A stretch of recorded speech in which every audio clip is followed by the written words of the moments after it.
So rather than saying something like, oh, I need to work on my health or I should work on my health, it's like, you know what, I want to go from 75 kgs to 70 kgs in the next 3 months by exercising 3 times a week from 5:30 to 6 p.m. I'm going to go for a 30-minute jog, right? The second statement is very granular. I know why I'm doing it, when I'm going to do it, how I'm going to go about it. The first one, I should work on my health, is stated at a very broad level. So the first thing we do is get people from, okay, what do you want? The first question I ask people is, what do you want? And they don't even know how to answer. They'll usually say, I want to be happy. And they say it like they've discovered something really, amazing. I'm like, but everybody says that. Okay, what do you need to do to be happy, right? So that's the more interesting question. I would be very interested if you said, I don't want to be happy. Then I would like be curious, but I want to be happy is not like as enlightening as you think it is. So let's go deeper. And then break it down into granularly what they want in their life. So that's the first thing, clarity on what you want. I think the hardest part of creating a great life is, first of all, envisioning it. It's like, how do you build a house without the blueprint? What a lot of people are just kind of like, showing up and doing what's, there without like, okay, here's what I really want in my life. Where am I on each of these things? What do I need to do next? So that's the first step, clarity.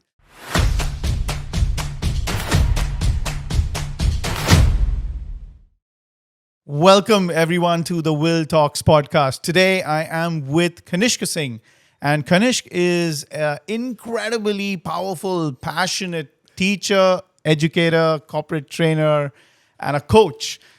He's got experience with working with so many large companies in India, and more specifically, experience with working with the top leadership in these companies. Kanishka has learned how to work with people, work with their problems, and through their problems. And I personally was part of a workshop that he led with a team of school leaders and owners at the Flame University in Pune. And that was such an eye-opening workshop for me. Kanishk, so glad that you welcomed us today for this talk. And I'm sure that I'm going to be learning so much more by the end of this conversation. How are you today? I'm doing great, man. I'm laughing just now inside because, like you spent about 5 minutes saying, Kanishk, how do I pronounce your name? It's Kanishka. And, my name is Kanishka Sinha. And after like spending 5 minutes, you said, welcome, Kanishka Singh. And I was like, but who's that? We just like, so like there's so much energy. You just completely got my name completely wrong. But it's a pleasure being here as Kanishka Sinha, man. Really, it's so nice to see you again after so many years. And it's really nice to see you doing something that you enjoy and you're so good at. And, I see you kind of being curious about life and finding out stuff and exploring and, still connected to your idealism and what you want to do. So it's just fun seeing you in this place, man, after so many years as well. Thank you. Absolute pleasure. I remember those amazing ideas that you brought into the classroom. Simple ideas. Things like results equal to commitment. Man, I know how many times I've been challenged on that statement. What do you mean results equal to commitment? No, where there is commitment, there is results. And I'm like, no. Yeah. Results equal to commitment. No excuses, only choices. Things like these. These were so powerfully sets the tone for one's life and one's perspective and one's way of dealing with people. So what keeps you going? What are you most happy about? What are you super engaged in? Just now, it's really rolling out an online version of our program. Like our earlier programs used to be in person. We'd go 2 days and kind of work with people like yourself and stuff. And now after the pandemic, we were like, oh, you know what? We can't sell any of these in-person programs. Just like all our business for like a year dried up. Like within the space of like a week when the announcements and lockdowns were like, there's no workshops at all. And we're like, okay, we've got zero income. We've got zero savings. Now what do we do? And so we like overnight had to develop this online way of getting our, trainings across to people, to earn money and keep doing what we were doing.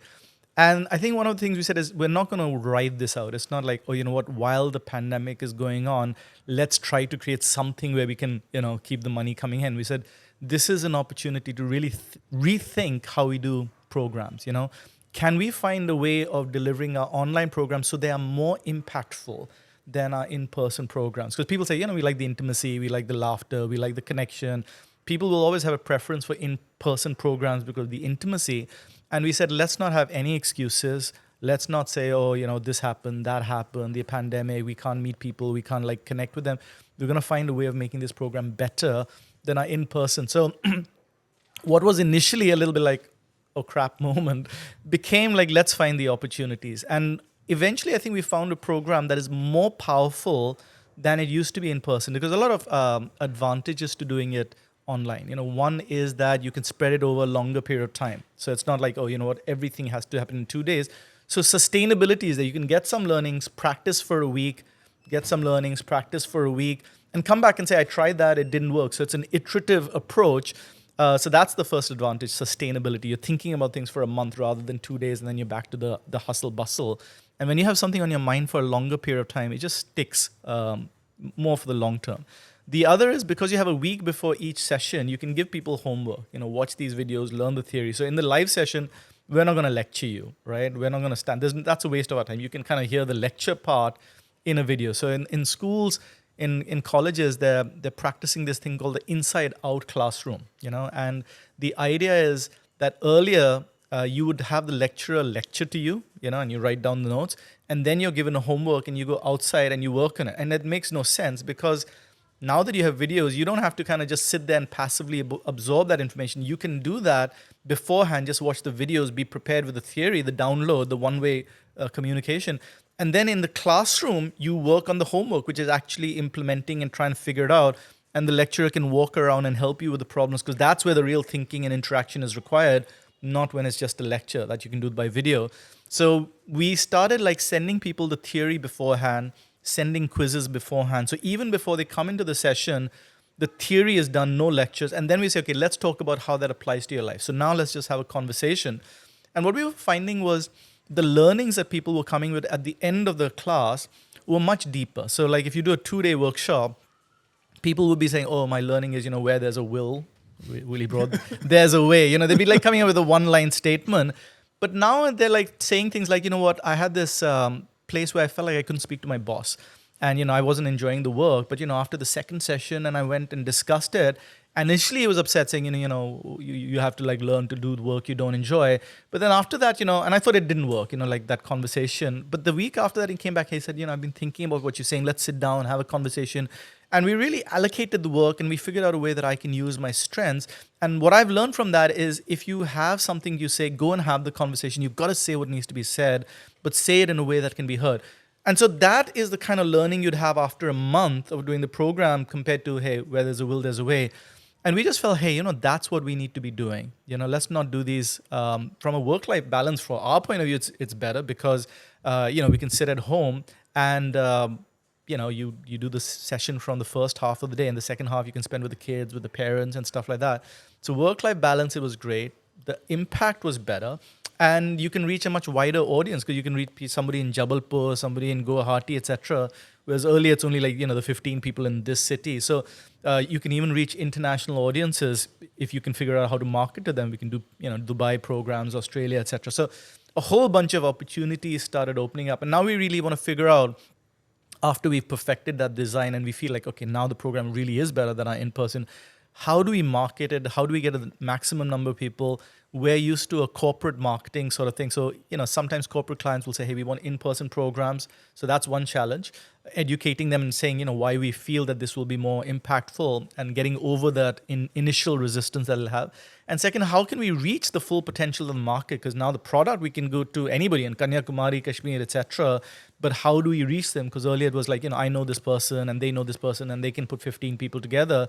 So this, one-to-many kind of consumer marketing, that's kind of like the challenge. But ultimately, it's really about helping people acquire a way of thinking so that they can get the things in their life that they want, the relationships, the health, etc. And that's really what I'm excited about just now. But this is amazing, because I'll tell you why it's amazing. Because I've met so many people who take training programs, workshops, coaches, transformational leaders, great teachers.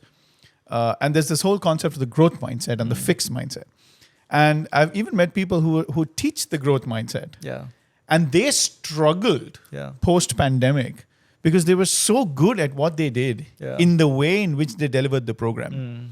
And suddenly now it's like a fish out of the water. They're gasping for, for air, in a way of speaking. And they probably couldn't practice what they were preaching themselves. Right. So what were those challenges that you have? And did you have any of those? I'm sure you did, but what were those aspects that you really that kept you up at night?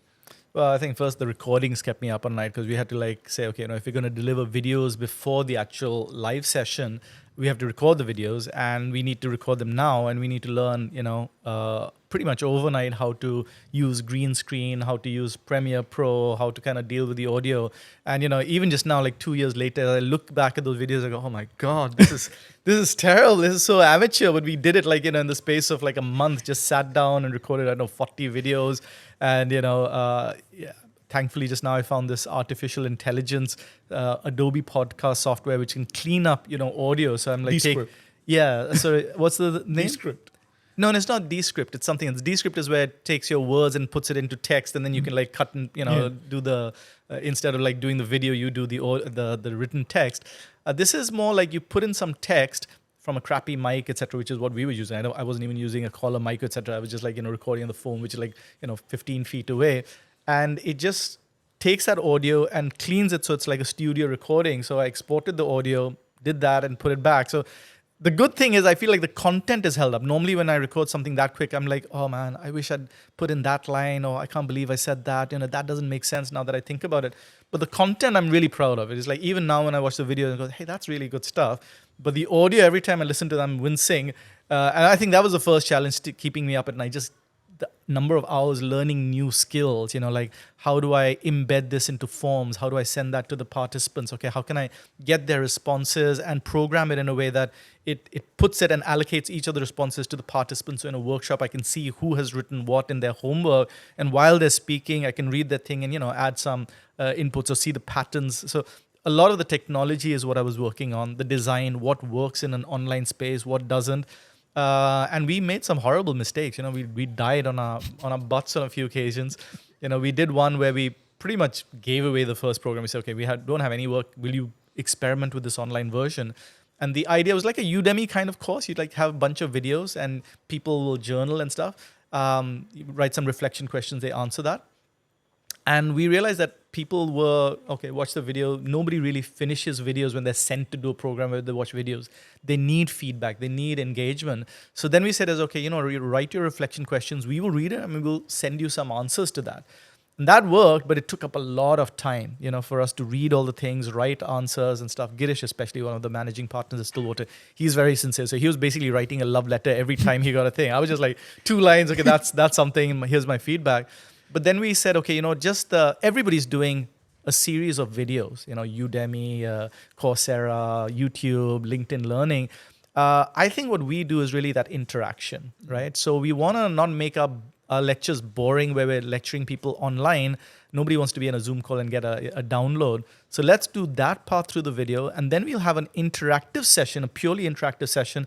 And that's going to be our model. So that experimentation we did. Some places, people weren't doing the homework. So to figure out how you can hold a program over an extended period of time. Because when you have 2-day workshop, people are in the program, they're there. You have a captive audience, and maybe they like check their phone from time to time. But basically, they're there. But when you have it over a month and people are joining in at a certain time, some people might miss. Some people may not do the pre-work, so they're not ready for the thing. So how do you handle that? Those are the kind of challenges we were struggling with. Now the challenges that the pandemic is, to all intents and purposes, not so much top of mind of people. Everybody wants to go back to in person. So now we've got a product which we've got perfected, which was a challenge, and now the problem is that nobody wants it anymore. They're like, can we go back to in person? I'm like, no, this is better. Trust me. And so that's the next challenge. Really, the marketing challenge is the next one. It's so beautiful because everything you said brought a picture to my mind. I don't know if you remember though, but you invited me over as a volunteer to one of your in-person workshops after the Flame University workshop that we did with the ISLI. Yeah. You called me there and you said, be a volunteer. And I was being my 100%. I was being my 100%, except for around 3 o'clock in the afternoon when I probably dipped to about 90%. Yeah. And I remember you have like this radar scanning thing going. You looked at me, and you're like, and this is I think this is exactly what you did. You're like, oh, it was probably like sleeping, feet up, like. And that was enough for me to pick the ball up and, just get my 100%. So I know exactly what you mean. Just being in your workshop itself, both of it has, it's because I've done both. Right. I've also done your online. You've done yes, the online. Yes, when you were doing it on Teams. And you had 25 people. Right. And I remember both of it are so powerful, Right. are so absolutely powerful. Well, I think you must have done one of the earlier versions because that was like when we were like first figuring out the kinks and how to make it work. So I think you must have been one of the guinea pigs. So thank you for guinea pigging for Absolute us pleasure. and being part of our experimentation process. So if there's one or two things that you want to tell people that these are the absolute one or two things that you got to take out, or you got to remember, or you got to learn from, or you want to explore, you have to master from that program. Yeah. Whether you're a manager, a new manager, seasoned entrepreneur, seasoned manager, Yeah. way up the value chain or low, or just starting out. Yeah. What would those one or two things be? Do you have something that Yeah. comes on top of mind?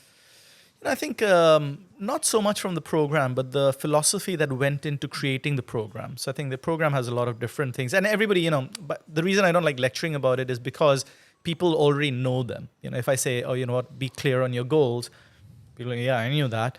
But when we actually ask them, like, tell me what your goals are, then people are like, oh, crap, and they get feedback that, hey, that sounds really unclear. How are you going to do this? How are you going to, and then they realize, oh, wow, actually, I haven't thought about it.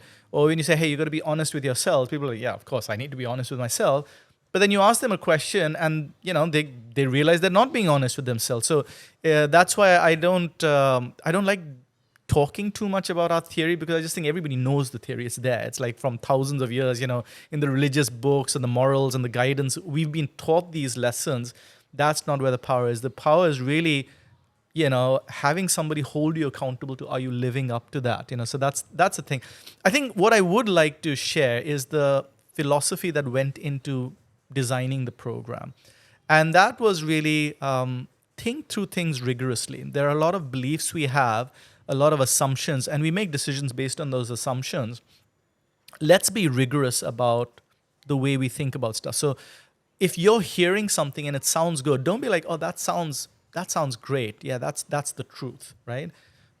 Audit it, interrogate it. And so let me give you an example. If somebody says honesty is the best policy, for example, right? What we always say is anytime you hear something, ask yourself in what situation that statement would not be true, right? Okay, honesty is the best policy. In which situation can I imagine that it's not the best policy? Okay, you know what? Terrorist pointing a gun at my head saying, where's your kid hiding? I want to shoot him. Okay, is honesty the best policy? Maybe I lie. Maybe I mislead him. So I can't say that honesty is always the best policy. In certain situations, you might want to lie. So then I'll say, okay, now what is my revised situation? As a general rule, be honest with people, build trust and credibility, but don't treat that as absolute. Sometimes people will take advantage. Some people may want to harm you in some cases. So not always honesty with others, but be honest with yourself. That is something I'm very confident about, right? Be honest with yourself at all times. But you say, okay, what situation would that not be true in? I said, well, actually, what? Let's say if I've had a really traumatic incident in my past, my father used to beat me or something, he was an alcoholic, etc. And I'm just too young, maybe I'm like 12 or something like that. And it's hard for me to accept that my father was a bad man, or he hated me, or he didn't love me, etc. Then, a lot of people will deal with denial and they'll put that into subconscious. And maybe that's the best way of dealing with it at that point in life, not facing it when your emotional muscles are not, strong enough to handle that truth. Bury it, have some other means of dealing with it until you are ready to face that. And so then the statement becomes, as a general rule, be honest with myself. As a general, be honest with yourself. But you want to be honest with yourself in the long term when you're ready. That I'm sure, I'm certain. Then I say, okay, is there any place that might not be true? And then I look at research that says people who have a very accurate assessment of their own strengths and weaknesses are more likely to be depressed. People who overestimate their abilities, they think they're better. Why didn't I get picked for the team? I should have been picked. And they had that resentment from the outside. Everybody says, no, I understand why he was not picked. But if the person says, yeah, I'm not good enough to be picked, that actually has like a bad effect, apparently. I need to do more research on this, on the person's self-esteem. So actually having a slightly higher artificial, a sense of self is maybe what you need to have resilience, to kind of go for the things in life, to feel like you deserve the things. And people, if they have a very accurate self-assessment, sometimes go into depression. So that for me is like really, creates cognitive dissonance for me, because for me it's like, oh, be honest with yourself. So keep being rigorous. And then, you might still say, honesty is the best policy, is an easier way of understanding. As a general rule, I'm going to hold to that. But now I have understood the nuance, right? Now I've understood that where the limitations are, where the complexities are. And so in life, rather than going through it, listening to things and liking things and just holding them that and treating them as truths and effectively then constraining myself because I always act in a specific way in a situation and I say, I'm a person of my, principles and my values are very important, but that's what creates rigidity, right? And so if I can have a more nuanced understanding, then I can be more effective in situations in life. So that I think is the philosophy. And then we kind of apply that to what are different statements of wisdom that people have. And let's break them down. And once we've got a final version of that, let's now present it, to folks in an easy to digest, 5-principle model, etc. But when we have those discussions, when the follow-up questions because I've thought through these, potential follow-up questions, I can handle those objections or doubts, etc., in a way that people can really absorb it, and they don't think, he's just lecturing, this won't work. They're like, oh no, he has thought about that. And so I think that philosophy of being rigorous about your thinking about things that sound nice and true will open up options far more than just, that's the truth and I'm going to act on that always. As I think about those statements, one of the fears that I'm worried about is the people that come to your programs or you've been coaching and consulting, they're really smart people. Yeah. They've come through possibly the IITs or the IIMs and, top class A-grade colleges. They've come through great schools, had good education. Many of them, not all of them. And yet, we feel that thinking is not being done enough. We feel that people are not going through they don't seem to have the courage or the patience or the time or the intention or the will to be ready to scrutinize something. Yeah. And that, as an educator, for me, I start thinking, is there something that schools or colleges are perhaps not doing? Yeah. Or is there something that they should be doing more? Yeah. Because so much of work that are done by, people like you is almost, in a way, unfinished business from schools and colleges and universities. Yeah. So what do you think about that? Because if you feel that people are not thinking enough, that is dangerous. That's a dangerous place to be in, right? Yeah. Because then if you don't stand for something, you stand for anything. Yeah. And that could be a problem. So what do you think about that? Do you think, as one of our earlier guests throughout this question, saying our schools, colleges, and universities, how or what should they be bringing in today in a post-COVID world? Yeah. I think smart people, what does smart means? It means, in the way we think about, they scored high on their exams, right? What does that really mean? It was that they were able to produce the answer that they've been taught is the right answer, right? So there is a way of thinking, a right answer, and their ability to absorb what that right method is, and then, that is what high marks, and that is our understanding of intelligence, right? But that is the opposite of courage, right? Because courage is like, I don't know what the right answer is. I need to make a decision, and I don't know if it's going to work. I don't know if people are going to like me or not if I say this. If one of my teammates is not performing, well, do I have, do I sack him? Do I give him a performance improvement plan? Do I give him a lecture? Do I move him closer to his family because there's some issue? Do I give him work that's more interesting? It's not clear what the right answer is, right? And there is no right answer. It will work with one person. It won't work with another person.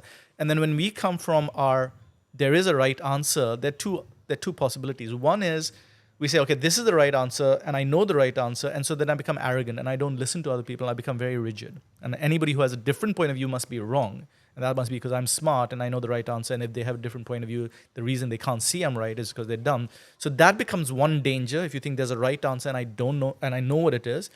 The other problem is if you think there's a right answer, and I don't know what it is, then I'm tentative, I'm uncertain, I'm hesitant, I doubt myself, right?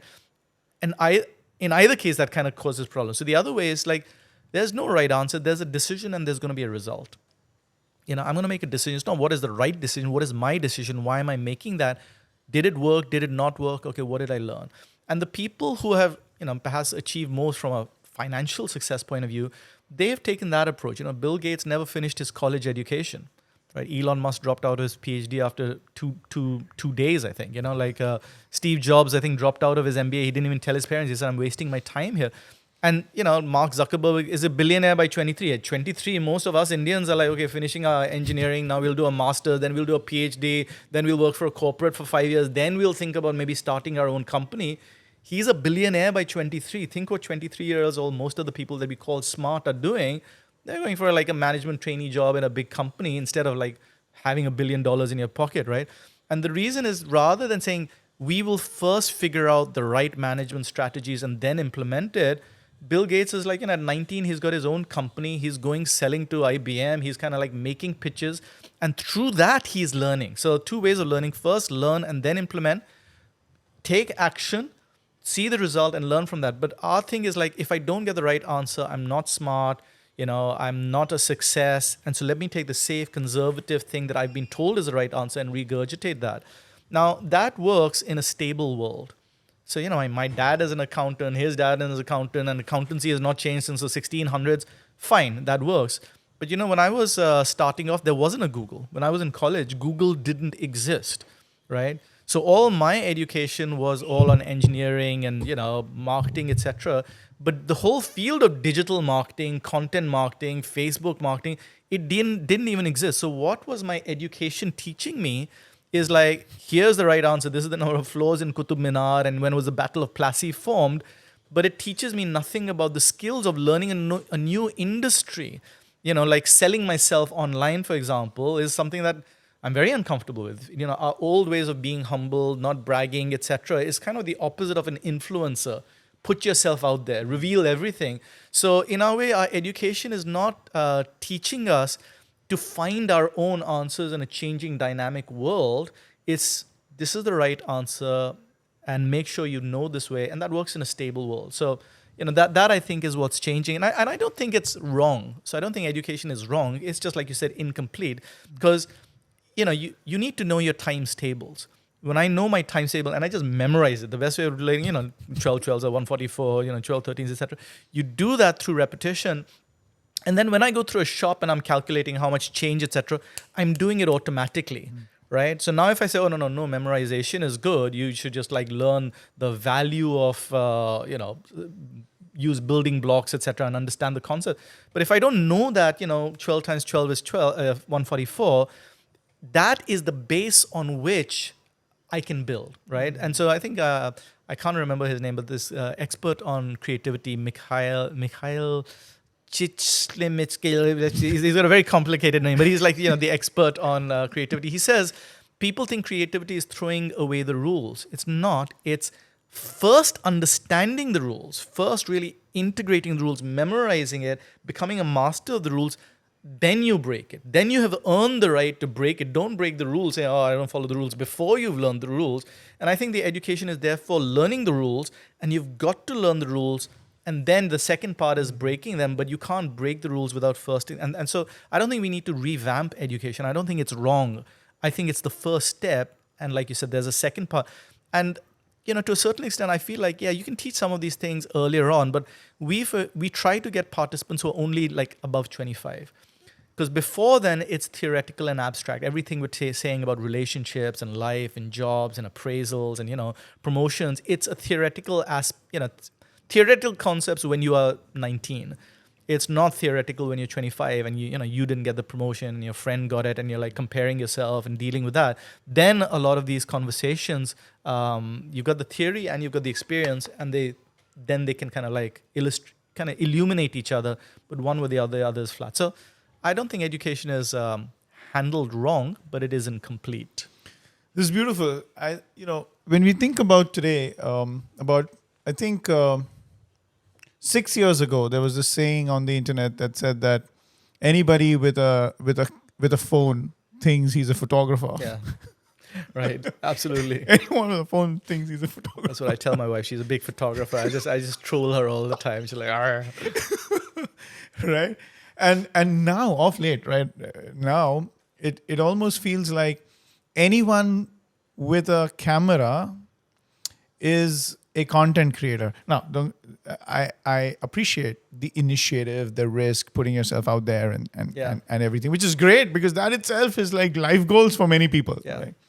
But what I'm also seeing slowly is anyone who's not putting themselves out there or not creating content doesn't know anything about the subject. Right. That's what people are thinking. Yeah. Okay. Because if you knew the subject and the content, you would be putting yourself out there. Yeah. That is a generalization that people seem to be doing. Yeah. That is the understanding that people seem to be looking at as a fact. Yeah. Okay.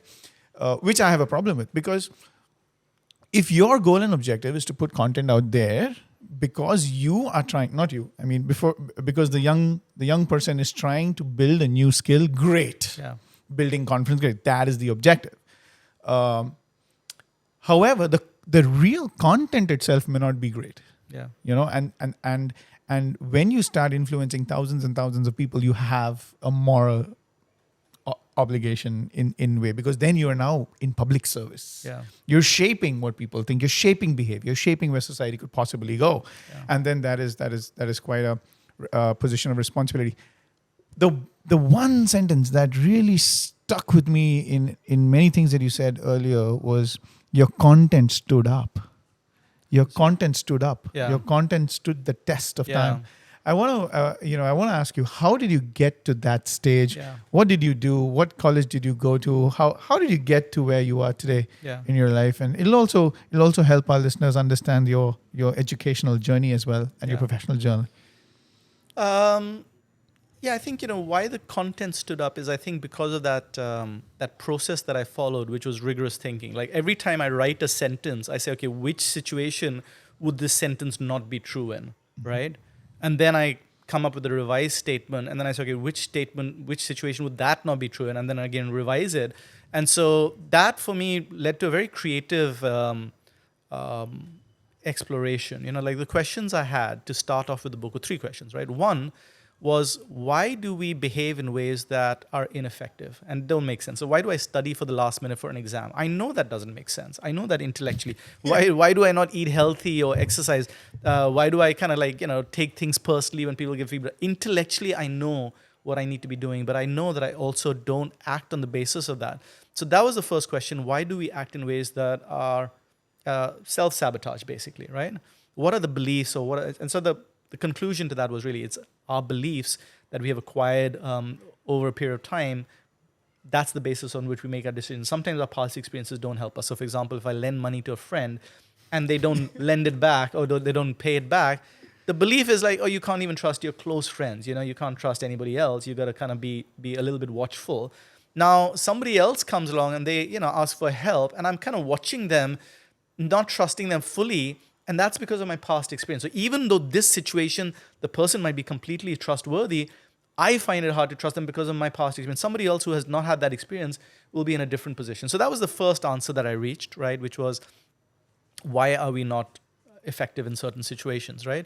The second question is, okay, so what would be a belief system? If there are some belief systems that prevent us, like if I fail, I'm a failure, for example, that stops us taking risks. If I make a mistake, that means I'm a stupid. So then I stop kind of sharing my point of view, because what if I'm wrong? Or stop taking, stop asking questions, because what if people think I'm dumb, right, if I ask this question? So we have acquired beliefs through our experiences that hold us back in certain situations. So I said, okay, if we could start from fresh, right, and we didn't have these kind of cluttering experiences, what would be a set of beliefs that is kind of pure, that will apply because there's been rigorous and it's kind of been audited and checked that these kind of apply, and what would those ideal set of beliefs be, right? And then the third question was, okay, so if we have identified that these are beliefs that are currently driving me, right, and these are beliefs that would work, well, then how do I change my beliefs?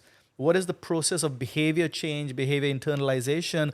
What is the best practice on people giving up smoking? What does the research say about people who are trying to change a behavior that they know is not working for them?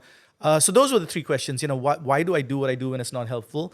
What would be an ideal set of beliefs that would help me navigate the world? And 3, how do I change and internalize those behaviors so that I act on a day-to-day? And that effectively became the 3 sections of the book. And every time I would say, okay, well, this would be the answer to that, I would say, well, okay, let me just check that. Like, what does the internet say? What does Wikipedia say? Okay, so that's the answer. But where would this not work? Okay, what would happen in that case? So I did a very rigorous thing. It wasn't like, oh, I know these things, I'm going to teach these things. It was more like, I don't understand these things, I want to figure it out. And so the book is a terrible read, by the way. I mean, nobody should read that, because it's just me thinking through step by step each of these questions. And as you're going through It's the like, book, wait a minute, it's let's on just the one discount hand everything. this, but on the other hand that. So it's not a great read. It's a real nerdy read, and it's not like in a fable. I've learned it and I can internalize. And I think that's the next thing, for me to write it in a way that people can actually read it without. Once upon a time. Yeah, basically, that's what I'm going to do. Not contemplate suicide at the end of the first chapter.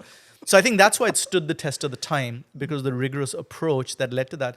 And I think You're also an engineer, right? yeah. So my background is theoretical physics and material science engineering. So that was at Imperial. And then there was auditing. I went to chartered accountancy. And again, that's, like checking, do these numbers add up? Does it make sense? Is what they're saying about how the business is performing, does that really ground up? So I think both of those are in a way interrogating reality. So in one is, the nature of the universe, and the second one is business. Yeah. So I think my entire growth, and my mom will say, is like, oh really? Like that's from a child I've been rebellious and questioning, and I think that has led me to a place where I want self-improvement, but I find that there's so much advice and so many self-awareness books and so much, so many beliefs. And then now let me kind of take those auditing skills and apply it to the wisdom, and then kind of distill it down and say, okay, what works consistently and what works in some cases but doesn't work in some other cases, and can I kind of like distillate it and kind of then explain it in a Bring clear way. science into art. Yeah. Codifying it, because most of the time people who are really good at what they do don't know what they're doing. Yeah. It becomes difficult. And there's this amazing book that I was reading about teacher training, coaching, and observation, and it spoke about this Tug Lemov. He actually went into classrooms of phenomenal teachers and just started writing down, oh, he moved at this time, he put his pen down, he looked at that child in the fourth bench because that child is, and just literally codified everything, Right. and brought it back to those teachers, and those super teachers were like, oh, we didn't notice that we were doing these. Right. And now when this was able to be codified, written down, exemplified, expanded, expounded upon, they were able to give it to other teachers, and other teachers were able to fake it till they made it. Right. And it's beautiful. It's almost service to getting other people to doing. So what are some of those things that you've probably seen in all your years of working with high stake managers? You've also worked with so many high stake managers, some of the biggest names in the industry.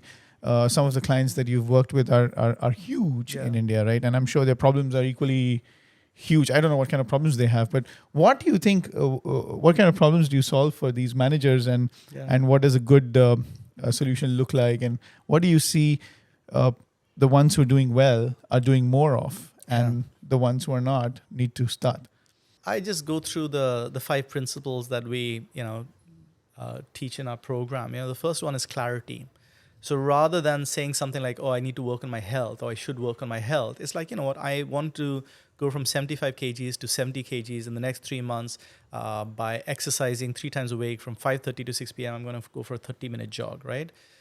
The second statement is very granular. I know why I'm doing it, when I'm going to do it, how I'm going to go about it. The first one, I should work on my health, is stated at a very broad level. So the first thing we do is get people from, okay, what do you want? The first question I ask people is, what do you want? And they don't even know how to answer. They'll usually I want to be happy. And they say it like they've discovered something really, amazing. I'm like, but everybody says that. Okay, what do you need to do to be happy, right? So that's the more interesting question. I would be very interested if you said, I don't want to be happy. Then I would be curious. But I want to be happy is not as enlightening as you think it is. So let's go deeper. And then break it down into granularly what they want in their life. So that's the first thing, clarity on what you want. I think the hardest part of creating a great life is, first of all, envisioning it. It's like, how do you build a house without the blueprint? What a lot of people are just kind of showing up and doing what's, there without okay, here's what I really want in my life. Where am I on each of these things? What do I need to do next? So that's the first step, clarity. The second is honesty. Where am I? What is the feedback telling me about how people are perceiving me? What are the results telling me? Am I getting promoted, not getting promoted? What is my weight telling me? What is my cholesterol level telling me? So we really want to look at, without without judging yourself, without shaming yourself, without saying I'm great, I'm terrible, just saying what is the reality? What's happening just now? And a great way of just looking at your health report. that will tell you you're not looking after your health more than I feel like fine, etc. Your cholesterol level is high, your sugar level is high. You're putting a priority on kind of like living up to your boss's expectation rather than looking after yourself. When did you kind of like put yourself last in your priority list? So really having a look at what's happening, right? That is hard for people because people think if I acknowledge that this is true, it means that this is also true. So, for example, in the pandemic, if I realize, oh, I'm not spending much time with my wife, I used to. I used to when I first got married. We were spending a lot of time. Now the kids, etc. We're not really spending that much time, kind of, going on romantic dates. Am I with the right person? Has the marriage died? Is the romance gone, etc. No, if I look at it neutrally, it's okay. We're not spending time. Let's create, half hour every evening where we go for a walk. So if I can look at it neutrally, then I can do this. But if I think, oh, this means that this might be true, and I don't want to acknowledge that reality, let me just ignore the data, and then that keeps going on, right? Downward spiral. So just being able to acknowledge what's working and what's not working in the most neutral way, that's the second skill we teach, through getting 360 feedbacks, to getting feedback from other people, through looking at the results, to listening to what they're feeling, to listening what's happening in their body. That tells us where we are. The third thing we teach is ownership, which is, what am I going to do about it? What are the choices? So rather than, oh, they did this, or this quarter ending pressure, so I can't do that. So rather than externalizing or even blaming yourself, saying, oh, you know what, I don't have the discipline to exercise, or I'm the sort of person who can't say no, etc. They say there's something missing in me as a result of which I can't do anything, right? And it's like, no, it's not like I can't say no. I haven't been saying no. I haven't been saying no because I thought that if I say no, people are not going to like me. That's the belief. Okay, let's interrogate that belief. But don't say I can't. If you said I can't fly, fine. If you said I can't walk through wall, fine. But if you say I can't say no, I'm not going to accept that. So let's interrogate it. What is that belief? Where does it come from? What is the experience that tells you? Who has done it? What did they do differently? Let's look at that and explore that question so you can look at the choices and pros and cons and make a decision rather than living in this place of, well, there's nothing I can do about it, right? And then when we look at the next principle, which is win-win, right? Which is people are not going to give you what you want. The universe has no obligation to live up to your expectations of it, right? So you will only get what you want if you give other people what they want from you. But if you haven't really understood their objectives, their constraints, their fears, their concerns, their ambitions, then you don't know what to offer them. So anytime you're in a conversation with people, you say, I want this, I want a promotion, etc. Okay, well, what are people looking for? What are their constraints? The salary, the promotion level, the performance of the company. You really need to understand that so you can present and address what needs to be addressed rather than, I feel like I worked hard. Why am I not getting promoted? Yeah, but that's a completely subjective assessment of your own performance. And you're not getting promoted by a subjective self-assessment of your own performance because you're biased. You need to go and find out from other people what they need. So that win-win is all about, I'm not going to be dominated by other people. I'm not going to dominate other people. I'm going to find out what they want, explain what I want, and we're going to sit down and find creative ways so we can both get what we want. So otherwise it becomes a lot of negotiating and will and pushing My and way pressure versus and your way. manipulation and guilt trips, and that's how we usually get what we want. Quite often get what we want from others. Pressure, stress. If you don't do this, you won't get a promotion. There's all that carrot and stick. But can we sit down and as humans have a conversation about what we want and how we can make it work for everybody? And the final is commitment, right? Which is, I think, something that kind of struck in your mind, which is commitment is results is equal to commitment. Commitment is equal to results. What you're committed to, you will produce. So look at the results in your life, and that will tell you what you're committed to, right? If you're saying, I wish I could spend more time with my kids, you are not committed to spending time with your kids because you're not spending time with your kids. So what are you committed to? Well, look in your life. What is happening just now? That's what you're committed to. You say, well, I'm feeling guilty. That's what you're committed to. Well, why would I be committed to feeling guilty? That doesn't make any sense. Well, no, it does, because the subconscious logic, it doesn't make sense on a logical, conscious level, but at subconscious level, what's happening is I'm saying that a bad dad would spend, 30 minutes a day with his kid and wouldn't even feel bad about it. A great dad would spend 2 hours with his kids. I spend 30 minutes with my kid, but I feel so bad about it. So I'm not like that terrible dad who's not even caring about it. I feel so bad, so I'm kind of a good dad, right? And the more guilty I feel, the better a dad I am, because see how bad I'm feeling, right? But the problem with that is the kid still gets only 30 minutes, right? And so the results are not changing. Now what's happened is that guilt has become a way of me convincing myself that I'm a good dad. So forget that. Either lower your expectations, say, you know what, given the job, I think it would be unrealistic to spend more than this time, so I'm okay with that, and I'm happy I'm doing a good job as a dad. Or if you're not going to do that, then increase the amount of time you spend with the kids. But it's one of those two. Lower your expectation or increase the time, but don't stay the same amount of time. Keep feeling guilty for 3-4 years, because that guilt is not serving you. It's become what you become committed to, because it helps your sense of self, right? So if you look at the results in your life, it will tell you more unambiguously than anything else what you are committed to. And now you got to ask yourself, why am I committed to that? Why am I working till 1 in the morning and not getting promoted? Well, because you're telling yourself, if I'm a hard worker, I'm a good person. Somewhere you've learned that, but Bill Gates is not working a billion times harder than the guy who's working the building site carrying the concrete. You need a lot of other stuff, like innovation and networks and leverage and financial assets and marketing. So there's a lot of stuff apart from the sheer number of hours. Your belief is, I'm a good person if I put these hours in, and so you're rewarding yourself by saying, I am a good person. But that's not what your salary says. So what are you committed to? This image of yourself as a hard worker, or doing half the work but really thinking through the problem, finding ways of leveraging a reach or whatever it is. So that's what we really say. Look at the results you're producing. Don't externalize it. Don't say, oh, the reason for that is because people aren't interested in my content. They're this. No. Really look at what is it about you, your beliefs, that is getting in the way of you producing that result, because that is what you're committed to more than the actual result. So that has people really, well, why would I, not have a good relationship with my kid? What am I committed to more than the relationship with my kid? That's the question we ask at that stage. So in summary, clarity, what do you want? Honesty, where are you? Ownership, what are you going to do about it? Win-win is, who do you need to get on board and how can you kind of, have that work?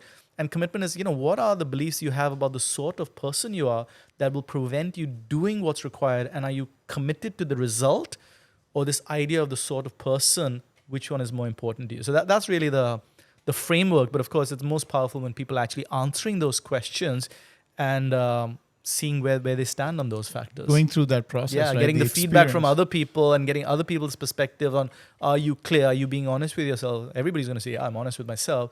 But when other people say, no, I don't think you are for the following reason, then it's like, crap. So it's a tough program. It's not easy, as you know. But yeah, that's why it's not the sort of thing you can teach through a series of video snippets, because what we teach in that, people already intellectually know. So we need to get that basic level, and then we do the conversations about how Absolutely. it applies. So I've been, over the years, I've been following your Facebook account, which at some point became very eerily silent. Yeah. And I know that you've been doing a lot of work around your own children, Yeah. teaching them about history, about how the world came into being, and, Yeah. And all that. And I also think you have a passion project going. Would you want to talk about that a little bit? Yeah. Again, it was like, I think the reason I stopped on FB, because I thought, Your book. Yeah. The reason I stopped on FB was I felt like people don't really change their point of view that much, right? And same reason, I don't like lecturing, because I feel like what I'm saying, people already know.